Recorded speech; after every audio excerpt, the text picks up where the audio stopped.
Assalamualaikum warahmatullahi wabarakatuh. Alhamdulillahirobbilalamin. Kembali lagi bersama saya dengan Mu'alaf Prince Andre di sini. Kiranya video-video kita semua di sini menjadi bahan inspirasi, juga bahan renungan buat teman-teman Muslim semuanya. Dan juga bersama Kodonditan dari Geraha Mu'alaf Jakarta. Ya, juga di studio di sini ada Ngaji Cerdas, ya kan? Ngaji Cerdas, Bang Asep ya. Waalaikumsalam, ya kan. Terus ada pengamat debat di TikTok, ya, Kang Satria. Terus sama Zona Debat di Kang Satria. Jadi ada berapa channel? Dosen debat, maaf. 1, 2, 3, 4, 5. Ya, jadi alhamdulillah. Ini kita lagi ngumpul di sini. Sekalian kita ngebahas, kita membongkar semuanya yang tadinya belum terbongkar, ya, yang mereka mengatakan sesuatu yang harus berdalil, dan ini kita bongkar semuanya tentang dalil, ya. Oke? Nah, kita lanjutin lagi nih kok. Bongkar apa? Bongkar apa? Bongkar apa yang mereka katakan dan apa yang mereka soal apa nih? Soal apa nih? Soal Parakletos. Parakletos. Siapa ngomongin Parakletos? Andre Tunggal lagi. Ah, Andre Tunggal ngomongin Parakletos. Andre Tunggal ngomongin Parakletos. Ngomongin Parakletos lagi. Jadi udah ketakar itu mah. Jadi dia mengatakan bahwa katanya kan banyak yang teman-teman Muslim juga mengatakan bahwa di Yohanes 14 ayat 16 itu, ya kan? Atau mau dibuka dulu nggak Yohanes 14 ayat 16? Jadi biar sahabat Muslim semuanya ini bisa tahu apa sih isinya Yohanes 14 ayat 16 yang dibicarakan oleh Andre Tunggal ini, dan yang banyak sekali dibicarakan bahwa ini adalah nubuat tentang Nabi Muhammad SAW. Mungkin, ya kan? Kita nggak tahu, tapi ini mengarah ke sana, ya kan? Coba kalau seandainya kita lihat. Coba deh, tampil dari. Nah, di sini tertulis, ya kan? Aku akan minta kepada Bapa. Ini Yesus sendiri yang bicara ya, karena kan tulisannya merah ya. Kan katanya tulisan merah itu adalah Yesus yang bicara. Aku akan minta kepada Bapa, dan Ia akan memberikan kepadamu seorang penolong yang lain, supaya Ia menyertai kamu selama-lamanya. Ya. Yaitu yang 17, yaitu Roh kebenaran. Dunia tidak dapat menerima Dia, sebab dunia tidak melihat Dia dan tidak mengenal Dia. Tetapi kamu mengenal Dia, sebab Ia menyertai kamu dan akan diam dalam kamu. Perlu ditulis lagi nggak? Udah ya, segini aja. Udah. Terus ya. Apa lagi? Klaimnya apa? Nah, klaimnya bahwa ini yang dimaksud dengan Yesus ini adalah Roh Kudus. Yang penolong yang lain ini, Roh Kudus. Iya, penolong yang lain ini adalah Roh Kudus. Terus? Udah, tutup dulu, Rit. Nah, udah. Roh Kudus ini kan, kalau seandainya dikatakan, kalau menurut Kodondi nih, zamannya masih kafir. Roh Kudus itu bentuk orang atau roh atau gini. wujud atau gimana? Gini. Mungkin si Andre Tunggal itu ngomong para penghibur yang lain itu adalah Roh Kudus karena dia ngeliat ini. Coba tampil dari di pasal yang sama, Yohanes 14 ayat 26 tuh. Tapi penghibur yaitu Roh Kudus. Itu Roh Kudus. Nah, karena ada tulisan Roh Kudus, makanya Andre Tunggal bilang bahwa penghibur itu adalah Roh Kudus gitu. Oke. Nah, sekarang tutup dulu nih. Oke, sekarang berarti kan istilah bahasa Yunaninya apa tadi? Parakletos atau parakleton, ya kan? Artinya penghibur, atau bahasa Inggris itu advocate. Oke. Kalau kita baca yang di pasal berapa tadi? 16. Aku akan minta kepada Bapa, Ia akan memberikan kepadamu seorang penolong yang lain. Oke. Berarti ini kan seorang parakletos yang lain. Oke. Sekarang Yesus sendiri itu parakletos bukan? Tahu nggak lo? Parakletos. Di mana disebutnya? Kita lihat nih. Yesus juga parakletos. Jadi ini seorang parakletos yang lain ya. 1 Yohanes 2 ayat 1 nih, gue buka ini. 1 Yohanes 2. Tuh. Bahasa Indonesia coba lihat tuh. Baca tuh. Kan judulnya kan Kristus pengantara kita kan? Iya. Anak-anakku, hal-hal ini kutuliskan kepadamu supaya kamu jangan berbuat dosa. Namun jika seorang berbuat dosa, kita mempunyai seorang pengantara kepada Bapa, yaitu Yesus Kristus yang adil. Tadi penolong, penghibur, pengantara, ini bahasa Yunani sama, parakleton. Ya, gue tunjukin nih. Bentar, Yunaninya ya, biar yang lain juga bisa berbaca nih. Bentar, tampilin Ri. Tuh ya. Ini kan seorang penolong yang lain nih, Yohanes 14:16. Ini KJV-nya bahasa Inggris nih, another comforter kan. Nah, ini bahasa Yunaninya nih, parakleton. Itu di situ ada namanya strong number 3875. Iya, 3875. Gue gede nih. Baca nggak? Iya, ini. Ya, ini ya. 3875 kan. Oke, sekarang kita lihat. Nih, 3875 adalah parakletos, ya. Advocate, intercessor, consoler, comforter, helper, atau paraclete gitu ya. Terus kita lihat nih, 1 Yohanes 2:1. Yang tadi udah saya baca nih, seorang pengantara di sini juga parakleton. Mau lihat buktinya? Tadi strong number-nya berapa? 3875. Kita lihat. Nih, sebentar. Tutup dulu ya.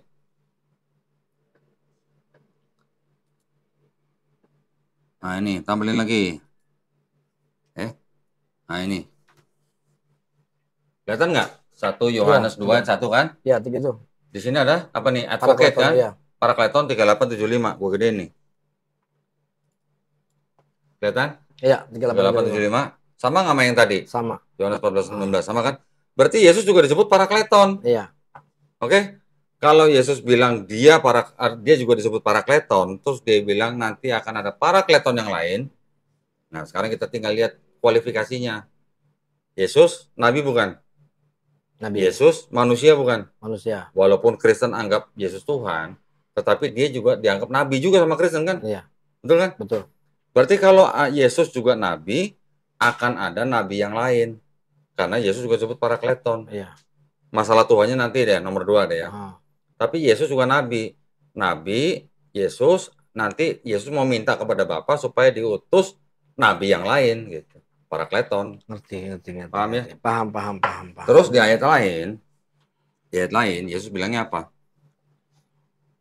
Parakleton itu tidak akan datang kalau aku tidak pergi, kata Yesus.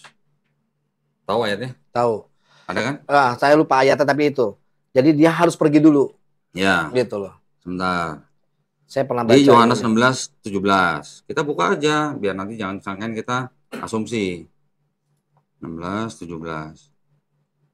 Sebentar. 16:7 kok tuh 17. Nih, tampilin Re. Sorry. Ini. Nah, itu baca.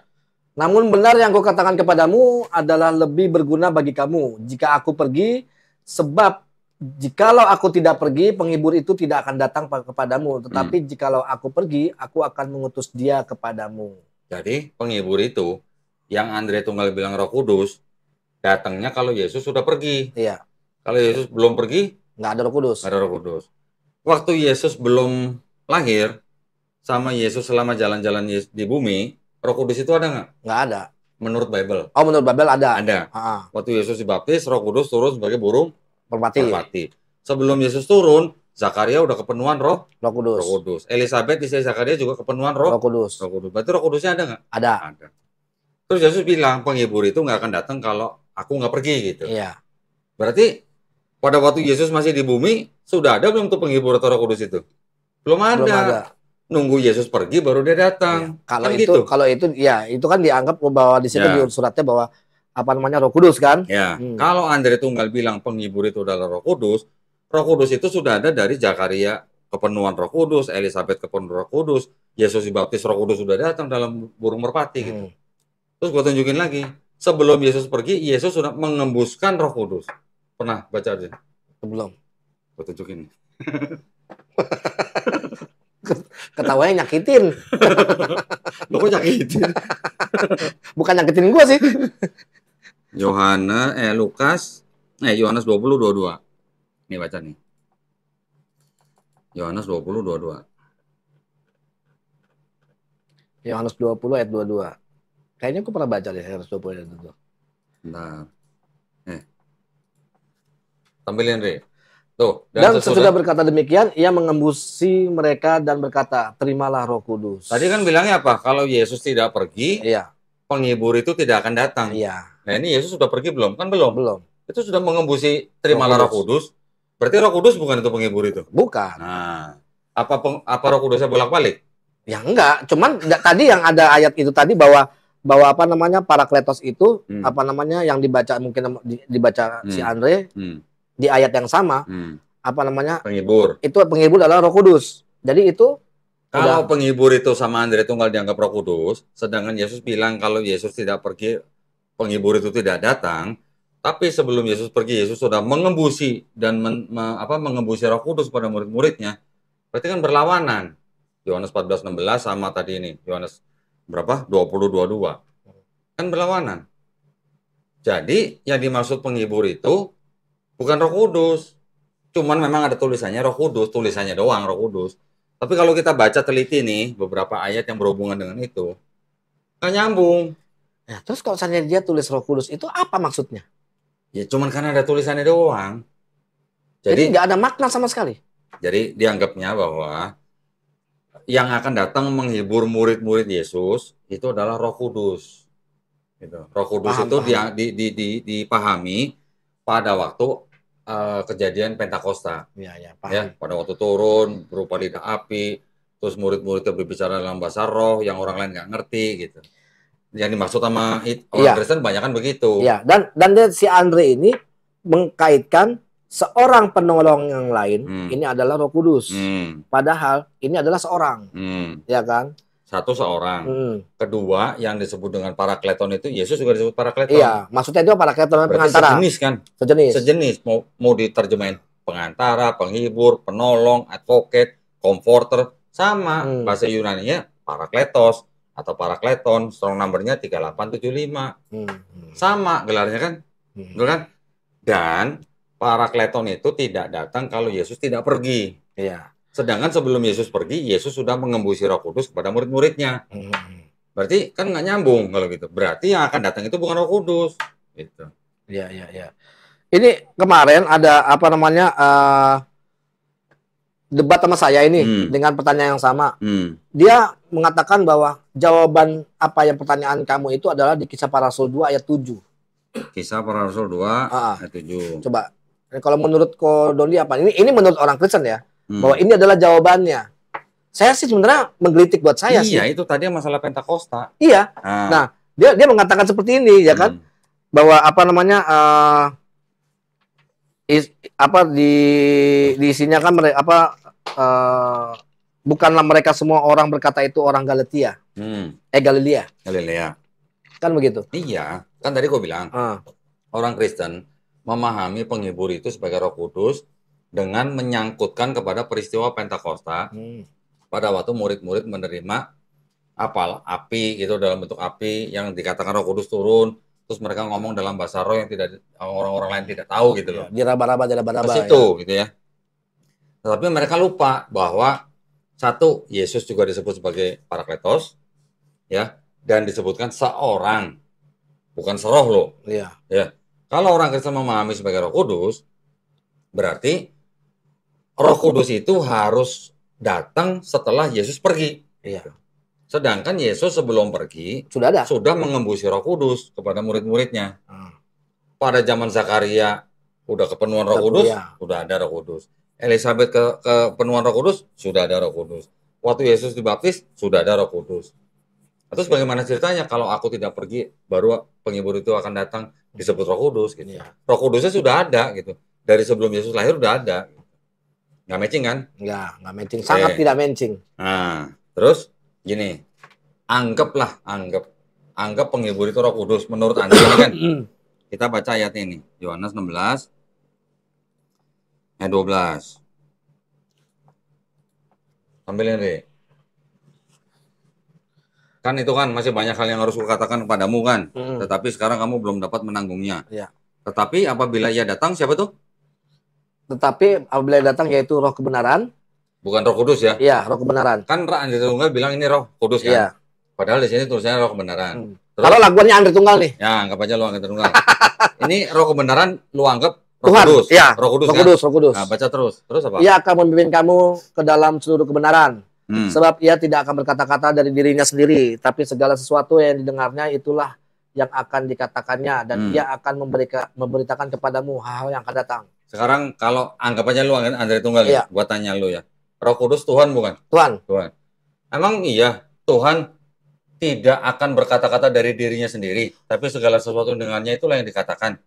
Emang ini Tuhan tidak bisa berkata-kata sendiri? Apa yang mau dilakukan oleh Tuhan bisa aja. Jadi Tuhan hanya bisa mendengar baru dia ngomong gitu? Gak bisa ngomong sendiri gitu? Bisa aja. Sian deh lu. Kesel gak lu? Lu kesel gak gitu? Kesel gak? Nggak, ini Tuhan bukan? Nah, iya, pasti ngomongnya begitu mereka. Kan Roh Kudus Tuhan. Ini sekarang Tuhan kok nggak bisa berkata-kata dari dirinya sendiri gitu loh? Kenapa harus mendengar dari segala sesuatu yang dia dengar baru dia katakan gitu? Kan dia punya kuasa. Kuasa nggak berkata-kata gitu ya? Kesian amat sih lu. Gue pura-pura aja, lu kesel ya? Iya, kan kesian kan? Iya, kadang memaksakan. Ini gue kembali lagi ke Andre nih, Andre Mualaf Prince. Jadi apa ya, kayak pakai switch nggak? Pakai switch nggak? Maksudnya? Switch pindah Andre Tunggal. Andre, oh iya, on off. Udah. Jadi Andre Mualaf Prince. Kan Yesus juga gitu kan, punya switch kan? Kadang Tuhan, kadang enggak, kadang Tuhan, kadang enggak. Jadi ini ada Mualaf Prince. Jadi apa namanya, sebenarnya kadang memaksakan ya kan, bahwa ya pokoknya apapun yang terjadi Tuhan mau jadi apapun bisa. Mau ngapain aja bisa gitu kan. Tapi mereka nggak pakai nalar. Ini kan tadi kan kalimatnya bahwa apa namanya, tidak berkata-kata. Ya kan? Dan terus, apa yang ia dengar. Kan begitu. Tampilin lagi. Nanti sangkain kita ngarang. Iya. Nah, sini tapi apabila ia datang, yaitu roh kebenaran, ia akan memimpin kamu ke dalam seluruh kebenaran. Sebab ia tidak akan berkata-kata dari dirinya sendiri. Berarti Tuhan bukan kalau nggak bisa berkata-kata dari dirinya sendiri. Tidak akan berkata-kata dari dirinya sendiri. Bukan Tuhan dong. Ya, bukan lah. Kita pakai logika deh. Iya. Bukan Tuhan. Iya. Tetapi segala sesuatu yang didengarnya, itulah yang akan dikatakannya. Jadi ini perantara dong. Iya. Kalau dia dengar, itulah yang dikatakannya, perantara dong. Harus konsisten. Pengantar dong. Kan harus konsisten loh. Parakletos dong. Roh Kudus Tuhan bukan kalau di Kristen. Tuhan. Masa ya Tuhan nggak bisa berkata-kata dari dirinya sendiri? Gitu. Iya. Jadi ini menggambarkan parakletos dong. Iya. Itu. Nah, sekarang gue punya nih satu nih. Ini pedih beneran. Bener. Mendingan kalau kayak gitu Bang, kayak sama Tuhan berfirman dalam hati. Siapa yang dengar? Iya, itu contohnya seperti itu juga. The Interpreter's Bible, a commentary in 12 volumes. Volume 8 ya, Luke and John.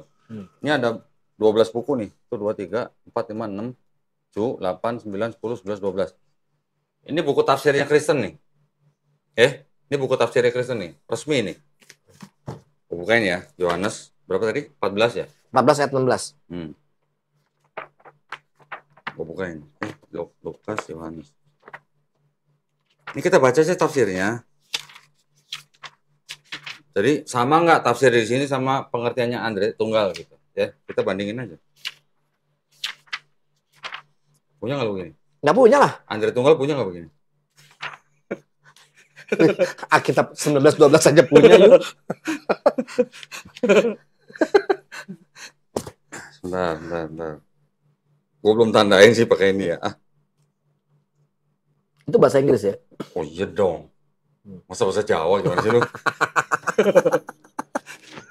Oh, yang boten-boten aja lu gini. Mungkin kalau Andre Tunggal tuh sebelum diterusin ya.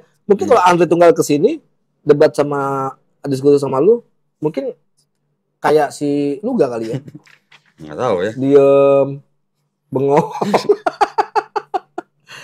Mungkin. Kan kita nggak ini. Yohanes 14 ayat 16. Gue lagi cari ini ya, spiritnya. Apa sebentar. Tafsirnya. Spirit of Truth. Ini halamannya ada nih, sebentar ya.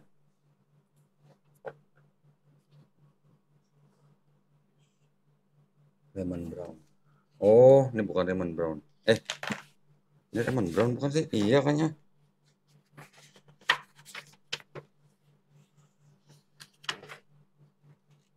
Bukan, ini campuran. Ini ada George Arthur Buttrick, Walter Russell Bowie, dan sebagainya.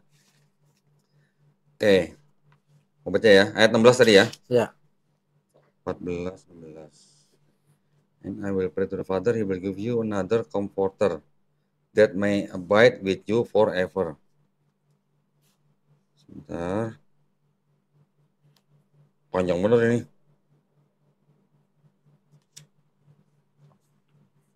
Ada satu poin yang nampol banget gitu.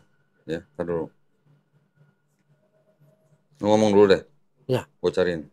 Sekarang begini, ini aja satu ayat yang namanya untuk mengimplementasikan ya, istilahnya si Andri Tunggal untuk mengutarakan ya kan, untuk membantah atau untuk menjawab ya bahwa Parakletos ini adalah sang penghibur, ini adalah Roh Kudus ya kan. Dengan semudah itu dia katakan dia seorang pendeta. Harusnya dia bisa ulas, atau sebenarnya dia tahu tapi dia nggak mau kasih tahu. Ya. Jadi ini bukan maksud untuk ini aja ya, cuman untuk membuktikan bahwa kalau hal ini bisa dijawab berdasarkan data, dalil, dan yang menjawab itu adalah Bible-mu sendiri. Bukan dari kita, bukan dari perkataan-perkataan siapapun, bukan dari tafsiran siapapun, dan ini yang menjawab adalah Bible-mu sendiri. Gitu loh. Nah, ini juga lagi dicari sama Kodonitan adalah tafsirannya yang sesuai dengan tafsiran orang Kristen, ya kan? Jadi tafsiran-tafsiran ini itu kita nggak mau yang namanya main menafsirkan sendiri, bahwa mereka biasanya mengatakan bahwa biasa itu Donditan tuh nafsir aja sendiri-sendiri, asal ya kan, sok tahu ya, Mualaf Prince apalagi begini segala macam. Ini buktinya bahwa Kodondi juga lagi nyari untuk supaya ada tafsiran-tafsiran yang sesuai dengan apa yang dikatakan oleh umat Kristen itu sendiri. Ternyata bukan di sini. Nih, saya tampilkan aja ya. Iya. Tampilkan aja. Ini Bible Commentary. Bentar. Dan ini bisa dipertanggungjawabkan. Iya dong. Harus dong. Nih, tolong tampilin, Re, sebentar, Re.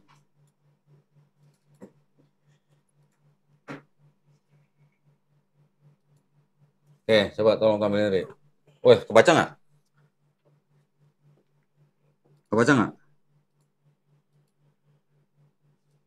Segini kebaca ya? Kebaca. Baca ya? Kebaca. Tuh kebaca. Nih, Bible Commentary, Epistle of John, yang menafsirkan Raymond E. Brown. Raymond E. Brown ini terkenal loh ya. Dia diterima loh ya.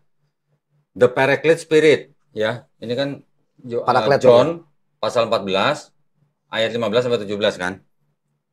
Kok nggak ada yang dipegang buat nunjuk ya? The condition for the gift of the Spirit is our keeping the commandment. Jadi kondisi daripada pemberian daripada roh itu adalah penjagaan kita, pemeliharaan kita terhadap perintah-perintah. Which is after all the test of our love for Jesus, yaitu secara keseluruhan adalah ujian untuk cinta atau kasih kita kepada Yesus. Oke. Pasal 16. Ayat 16. This is the first of two promises of the Paraclete in chapter 14. Jadi ini adalah janji kedua daripada Parakletos di pasal ke-14. Paraclete, one called alongside in NAB advocate, atau yang di Bible versi New American Bible itu disebut sebagai advocate, is a legal term, adalah istilahnya istilah yang disahkan, yang sah gitulah. It means a counselor who supports a defendant at a trial. Itu artinya adalah seorang pembela yang mendukung seseorang yang dituduh di dalam pengadilan. Yeah. The Spirit then will be the great defender of the disciples. Jadi roh itu akan menjadi pembela yang kuat dari disciple, murid-murid, gitu ya, murid-murid Yesus. Notice that the Spirit is another paraclete. Perhatikan bahwa Spirit itu adalah parakletos yang lain. Karena for Jesus himself has been a paraclete or defender of the disciples on earth and will continue to be so in heaven. Karena Yesus sendiri juga sebagai paraklit atau parakletos atau pembela daripada murid-muridnya di atas bumi dan juga akan berlanjut di surga. Perhatikan nih ayat 17 nih. The expression Spirit of Truth is Johannine. Maksudnya tahu nggak Johannine?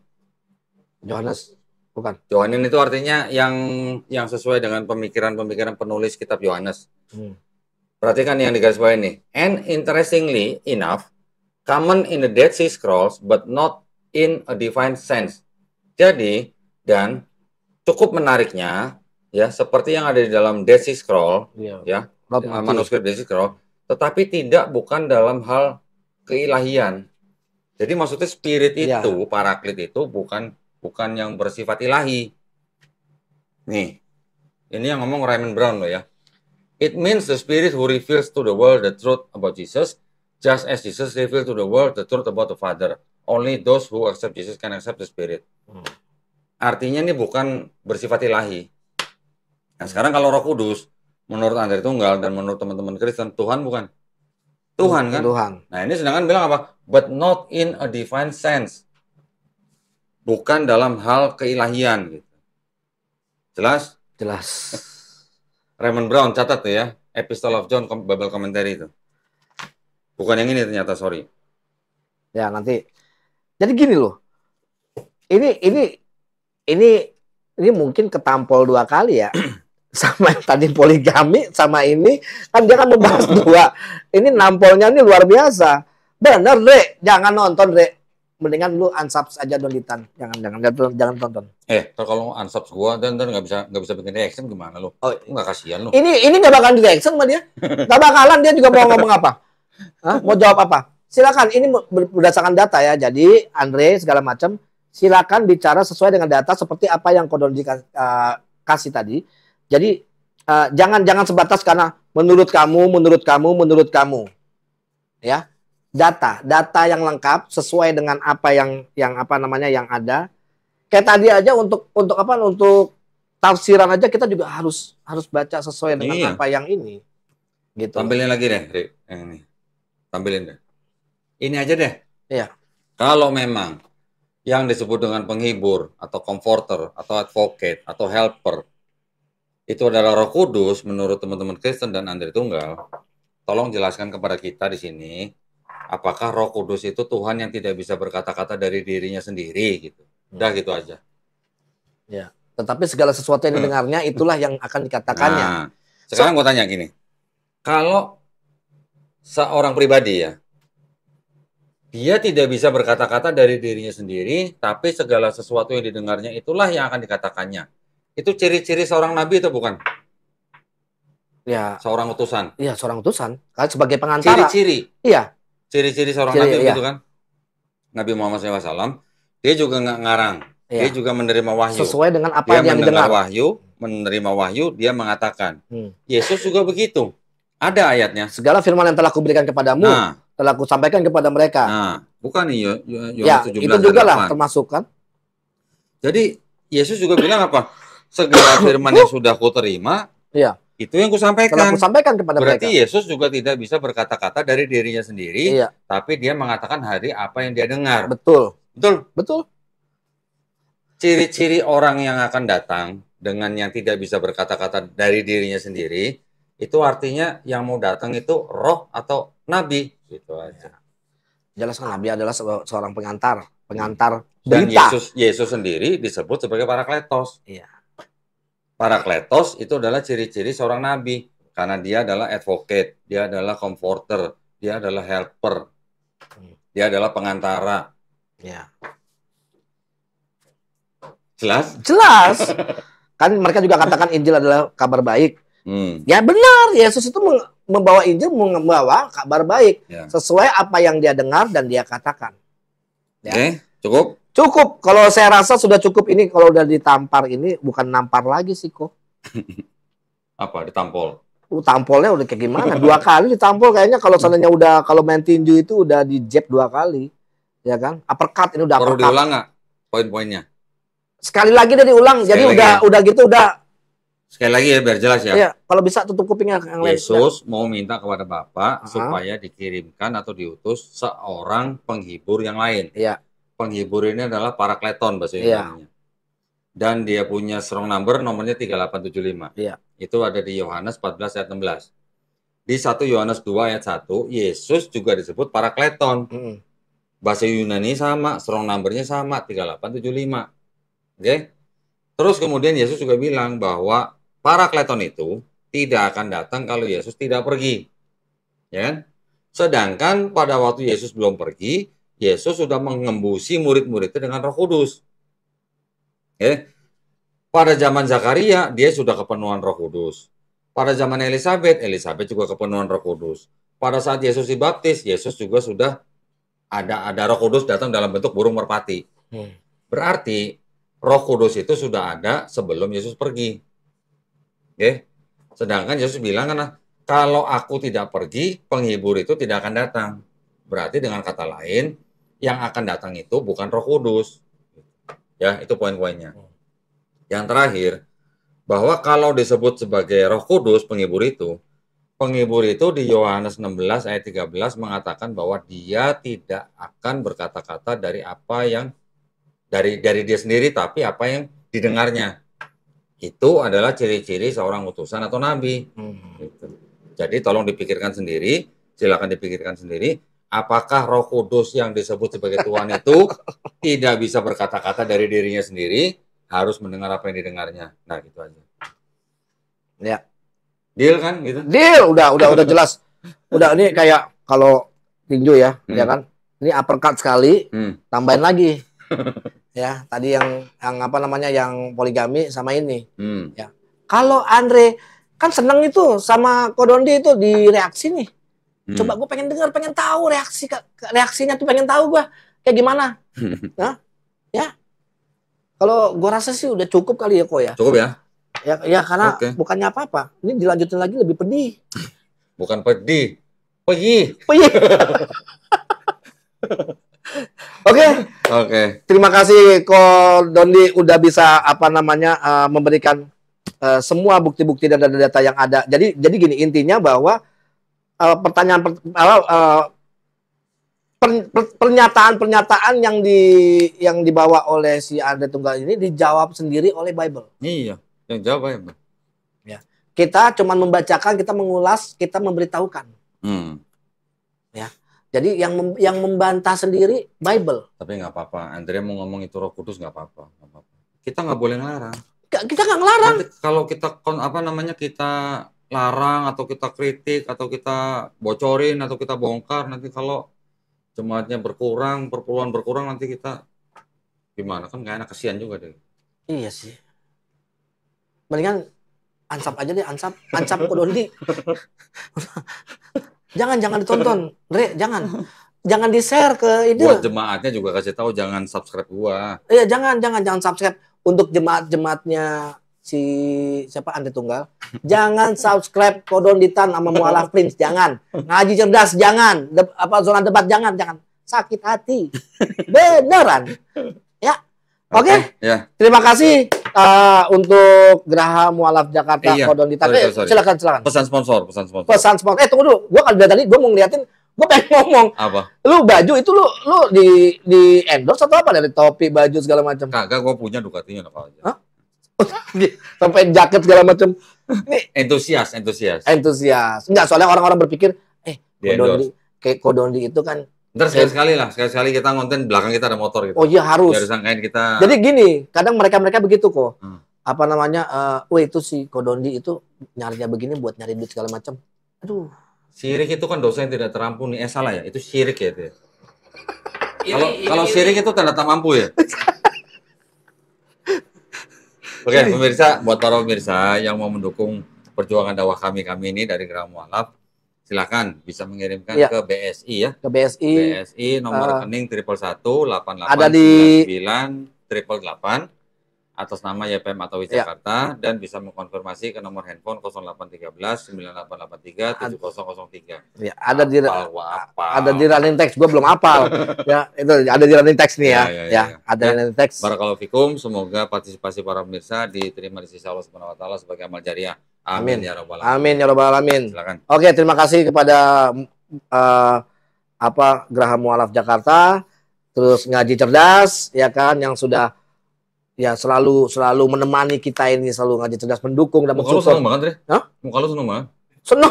Ini dapat kamera. Dan terima kasih buat kedonitan. Saya dikasih nyicil buat kamera. Alhamdulillah ya Allah, ya kan. Juga buat pengamat debat dan dosen debat, pengamat debat, ya. Oh, dia nggak dapat kamera ya? Enggak ada. Kasih istri aja, kasih istri. Belum tentu. Hah? Belum tentu dia belum tentu mau. Oh, belum tentu mau. Dia belum tentu doyan istri maksudnya. Gua normal. Oke, terima kasih. Mohon undur diri. Wassalamualaikum warahmatullahi wabarakatuh.